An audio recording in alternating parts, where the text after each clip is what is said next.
और दिल्ली में आरएसएस का शताब्दी समारोह है। चलिए सीधे रुक करते डॉक्टर अंबेडकर इंटरनेशनल सेंटर में, जहां कार्यक्रम को संबोधित कर रहे हैं प्रधानमंत्री नरेंद्र मोदी। प्रकाश की जीत, विजयादशमी भारतीय संस्कृति के इस विचार और विश्वास का कालजयी उद्घोष है।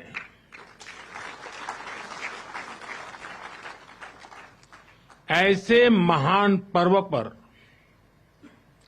100 वर्ष पूर्व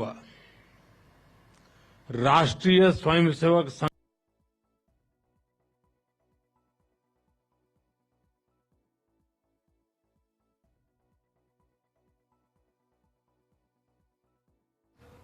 तो डॉक्टर अंबेडकर इंटरनेशनल सेंटर से ये सीधी तस्वीरें हैं, जहां खासतौर से आरएसएस के शताब्दी समारोह आयोजित किया गया है दिल्ली में।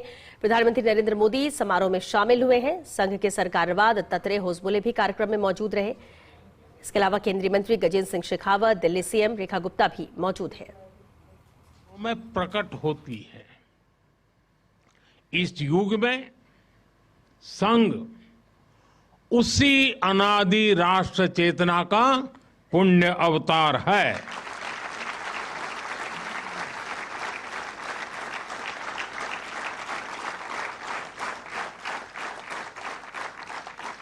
साथियों,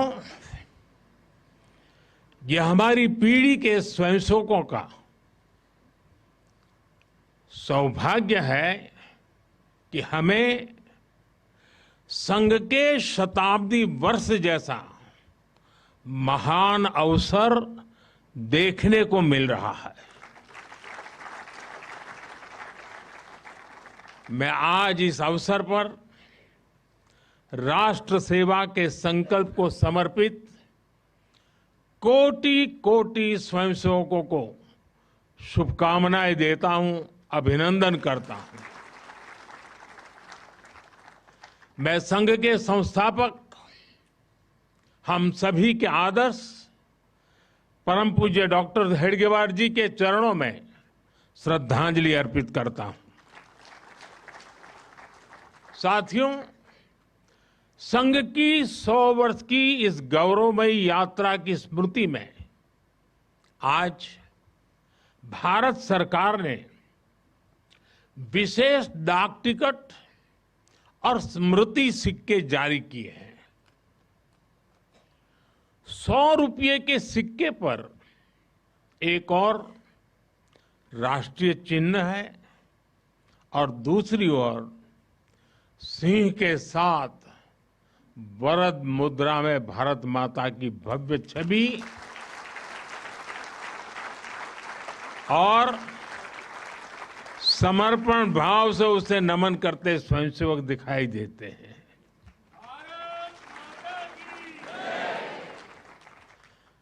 भारतीय मुद्रा पर भारत माता की तस्वीर संभवतः स्वतंत्र भारत के इतिहास में पहली बार ऐसा हुआ है।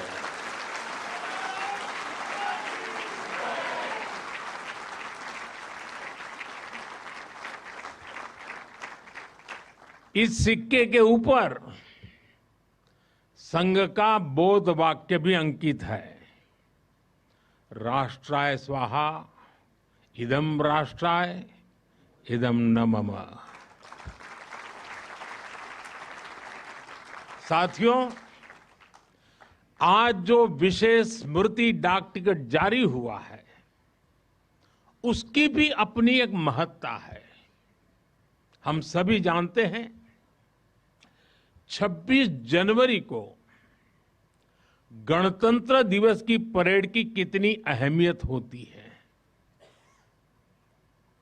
1963 में 1963 में आरएसएस के स्वयंसेवक भी 26 जनवरी की उस राष्ट्रीय परेड में शामिल हुए थे और उन्होंने आन बान शान से राष्ट्रभक्ति की धुन पर कदम ताल किया था। इस टिकट में उसी ऐतिहासिक क्षण की स्मृति है। साथियों, संघ के स्वयंसेवक जो अनवरत रूप से देश की सेवा में जुटे हैं, समाज को सशक्त कर रहे हैं, इसकी भी झलक एक स्मारक डाक टिकट में है। मैं इन स्मृति सिक्कों और डाक टिकट के लिए देशवासियों को बहुत बहुत बधाई देता हूं। साथियों, जिस तरह विशाल नदियों के किनारे मानव सभ्यताएं पनपती हैं, उसी तरह संघ के किनारे भी और संघ की धारा में भी सैकड़ों जीवन पुष्पित पल्वित हुए हैं। जैसे एक नदी जिन रास्तों से बहती है, उन क्षेत्रों को, वहां की भूमि को, वहां के गांवों को सुजलाम सुफलाम बनाती हुई अपने जल से समृद्ध करती है, वैसे ही लाखों स्वयंसेवकों को गढ़ा जो विभिन्न क्षेत्रों में देश को आगे बढ़ाने के लिए निरंतर प्रयास कर रहे हैं। समर्पण से, सेवा से और राष्ट्र के उत्कर्ष की साधना से। साथियों, संघ जब से अस्तित्व में आया, संघ के लिए देश की प्राथमिकता ही उसकी अपनी प्राथमिकता रही है। इसलिए जिस कालखंड में जो बड़ी चुनौती देश के सामने आई, संघ ने उस कालखंड के अंदर अपने आप को झोंक दिया, संघ उससे जूझता रहा। आजादी की लड़ाई के समय देखें तो परम पूज्य डॉक्टर हेडगेवार जी समेत अनेक कार्यकर्ता ने स्वतंत्रता आंदोलन में हिस्सा लिया। डॉक्टर साहब कई बार जेल तक गए। आजादी की लड़ाई की कितने ही स्वतंत्रता सेनानियों को संघ संरक्षण देता रहा, उनके साथ कंधे से कंधा मिलाकर काम करता रहा। 1942 में, 1942 में जब चिमूर में अंग्रेजों के खिलाफ आंदोलन हुआ, तो उसमें अनेक स्वयंसेवकों को अंग्रेजों के भीषण अत्याचार का सामना करना पड़ा। आजादी के बाद भी हैदराबाद में निजाम के अत्याचारों से के खिलाफ संघर्ष से लेकर गोवा के स्वतंत्रता आंदोलन और दादरा नगर हवेली की मुक्ति तक संघ ने कितने ही बलिदान दिए, और भाव एक ही रहा, राष्ट्र प्रथम।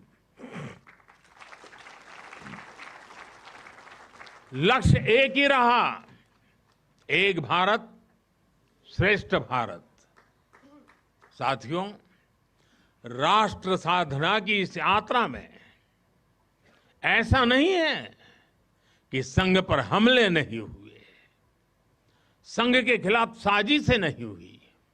हमने देखा है कैसे आजादी के बाद भी संघ को कुचलने का प्रयास हुआ, मुख्य धारा में आने देने का और उसे न आने से रोकने का अनगिनत षड्यंत्र हुए।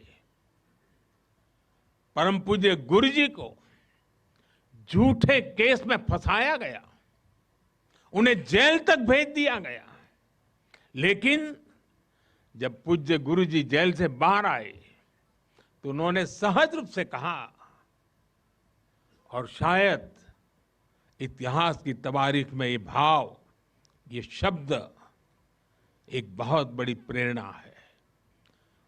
तब परम पूज्य गुरु जी ने बहुत सहजता से कहा था, कभी कभी जीभ दांतों के नीचे आकर दब जाती है, कुचल भी जाती है, लेकिन हम दांत नहीं तोड़ देते, क्योंकि दांत भी हमारे हैं और जीभ भी हमारी है। आप कल्पना कर सकते हैं, जिन्हें जेल में इतनी यातनाएं दी गई, जिन पर भांति भांति के अत्याचार हुए, उसके बाद भी परम पूज्य गुरु जी के मन में कोई रोष नहीं था, कोई दुर्भावना नहीं थी। यही परम पूज्य गुरु जी का ऋषि तुल्य व्यक्तित्व था। उनकी यही वैचारिक स्पष्टता संघ के प्रत्येक स्वयंसेवक के जीवन के मार्गदर्शक बनी। इसी ने समाज के प्रति एकात्मता और आत्मीयता के संस्कारों को सशक्त किया। और इसलिए चाहे संघ पर प्रतिबंध लगे, चाहे षड्यंत्र हुए, झूठे मुकदमे हुए, संघ के स्वयंसेवकों ने कभी कटुता को स्थान नहीं दिया, क्योंकि वो जानते हैं हम समाज से अलग नहीं है। समाज हम सबसे ही तो बना है। जो अच्छा है वो भी हमारा है, जो कम अच्छा है वो भी हमारा है। साथियों, और दूसरी बात, जिसने कभी कटुता को जन्म नहीं दिया, वो है प्रत्येक स्वयंसेवक का लोकतंत्र और संवैधानिक संस्थाओं में अडिग विश्वास। जब देश पर इमरजेंसी थोपी गई तो इसी एक विश्वास ने हर स्वयंसेवक को ताकत दी, उसे संघर्ष करने की क्षमता दी। इन्हीं दो मूल्यों, समाज के साथ एकात्मता और संवैधानिक संस्थाओं के प्रति आस्था ने संघ के स्वयंसेवकों को हर संकट में स्थित प्रज्ञ बना के रखा, समाज के प्रति संवेदनशील बनाए रखा। इसलिए समाज के अनेक थपेड़े झेलते हुए भी संघ आज तक विराट वट वृक्ष की तरह अडिग खड़ा है। देश और समाज की सेवा में निरंतर कार्य कर रहा है।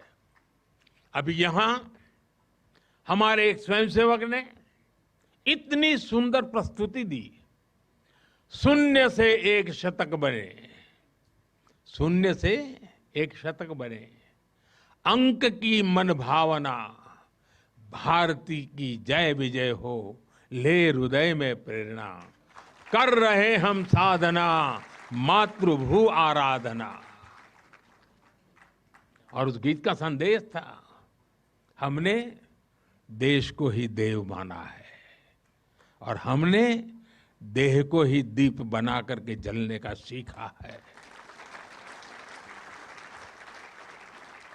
वाकई यह अद्भुत था।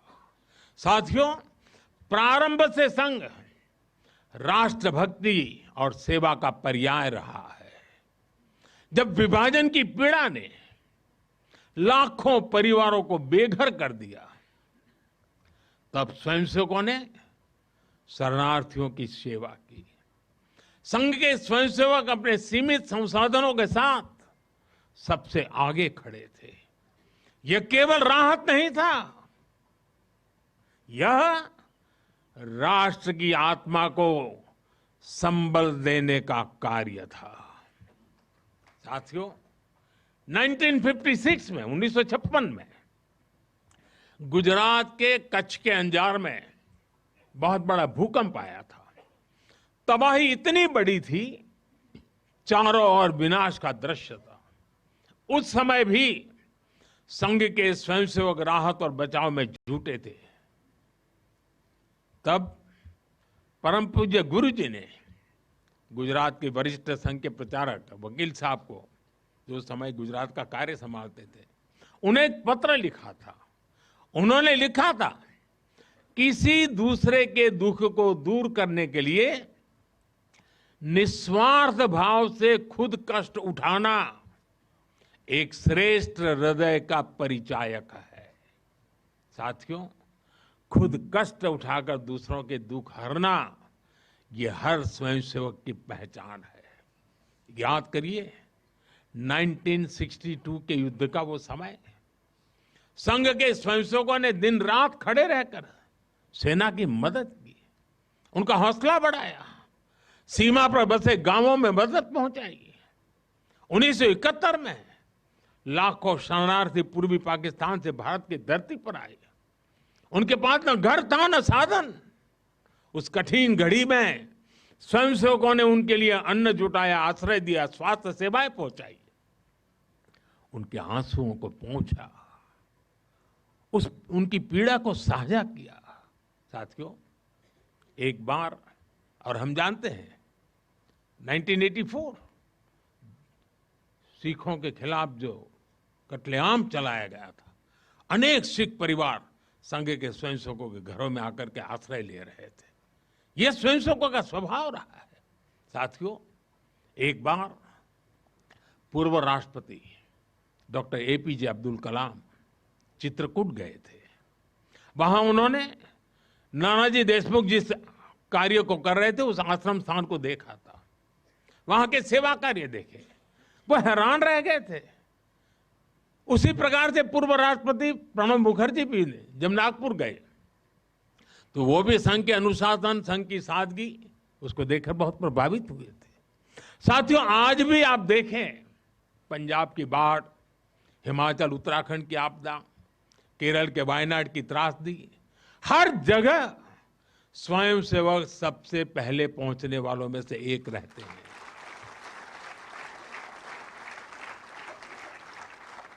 कोरोना काल में तो पूरी दुनिया ने संघ के साहस और सेवा भाव का प्रत्यक्ष प्रमाण देखा है।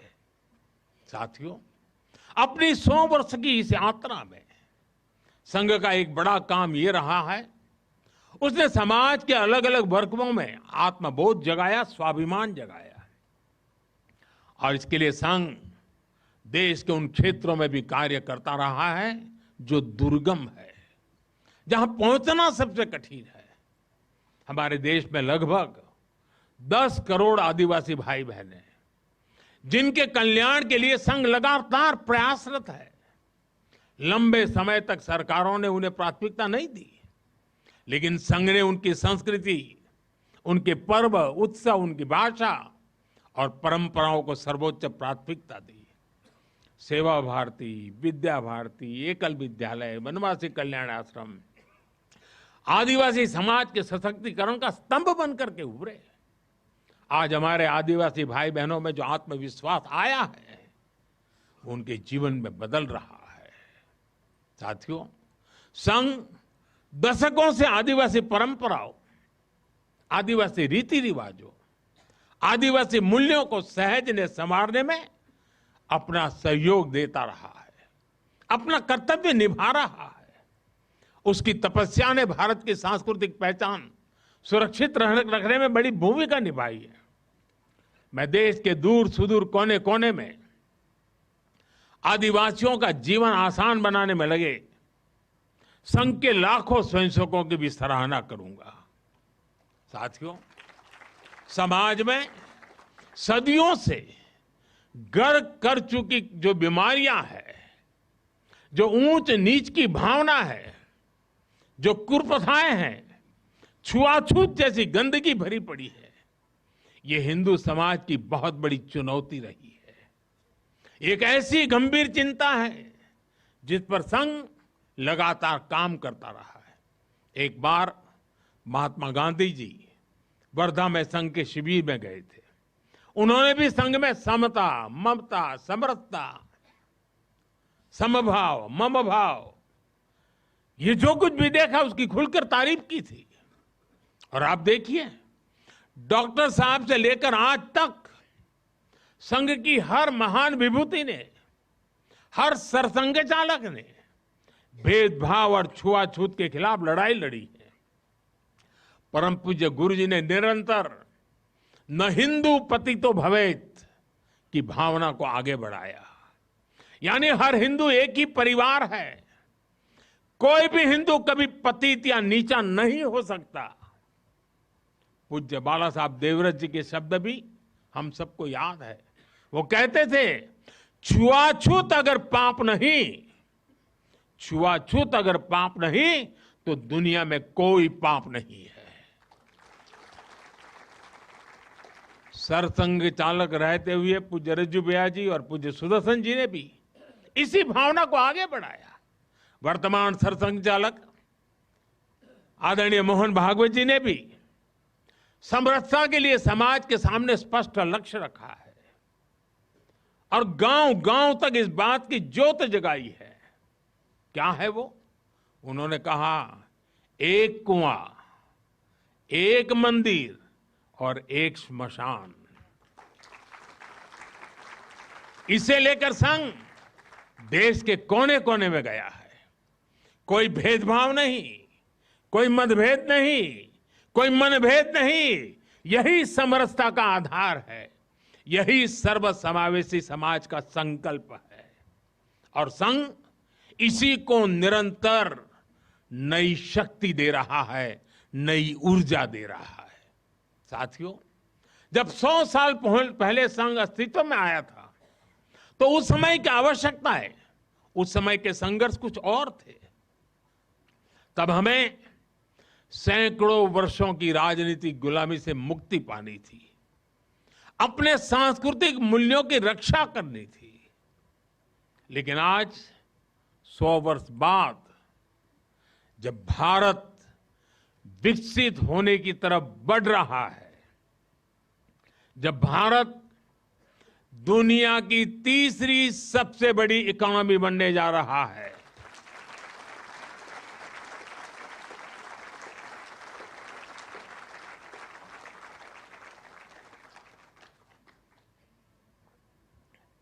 जब देश और देश का बहुत बड़ा गरीब वर्ग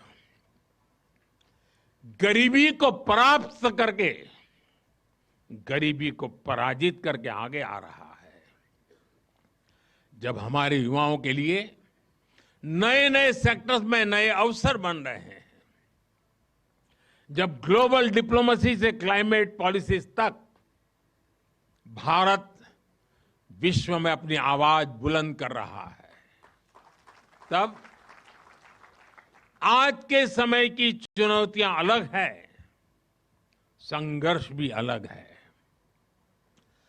दूसरे देशों पर आर्थिक निर्भरता हमारी एकता को तोड़ने की साजिश है। डेमोग्राफी में बदलाव के षड्यंत्र। एक प्रधानमंत्री के नाते मैं नम्रतापूर्वक कहूंगा कि मुझे बहुत संतोष है कि हमारी सरकार इन चुनौतियों से तेजी से निपट रही है।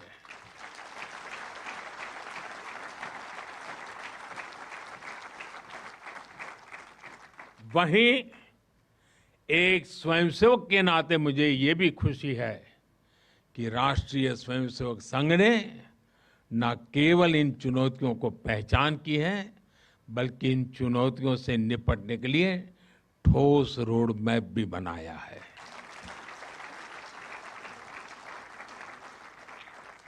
अभी माननीय दत्ता जी ने जिन चीजों का उल्लेख किया, मैं अपने तरीके से फिर से एक बार उसका उल्लेख करना चाहूंगा।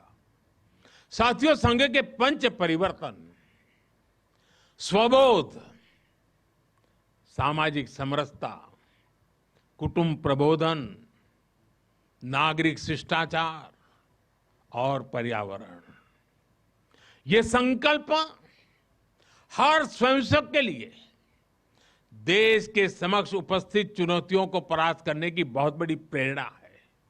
साथियों, स्वबोध यानी स्वयं का बोध, स्वबोध यानी गुलामी की मानसिकता से मुक्त होकर अपनी विरासत पर गर्व करना, स्वभाषा पर गर्व करना। स्वबोध यानी स्वदेशी, आत्मनिर्भर होना। और मेरे देशवासियों, ये बात समझ के चलिए, आत्मनिर्भर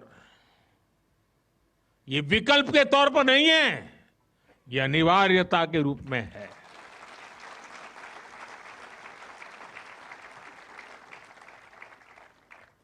हमें स्वदेशी के अपने मूल मंत्र को समाज का संकल्प बनाना है। हमें वोकल फॉर लोकल के अभियान को उसकी सफलता के लिए वोकल फॉर लोकल ये हमारा निरंतर एक नई ऊर्जा प्रदान करने वाला घोषवाक्य होना चाहिए। प्रयास होना चाहिए। साथियों, संघ ने सामाजिक समरसता को हमेशा अपनी प्राथमिकता बनाए रखा है। सामाजिक समरसता यानी वंचित को वरीयता देकर सामाजिक न्याय की स्थापना करना, देश की एकता को बढ़ाना। आज राष्ट्र के सामने ऐसे संकट खड़े हो रहे हैं जो हमारी एकता, हमारी संस्कृति और हमारी सुरक्षा पर सीधा प्रहार कर रहे हैं।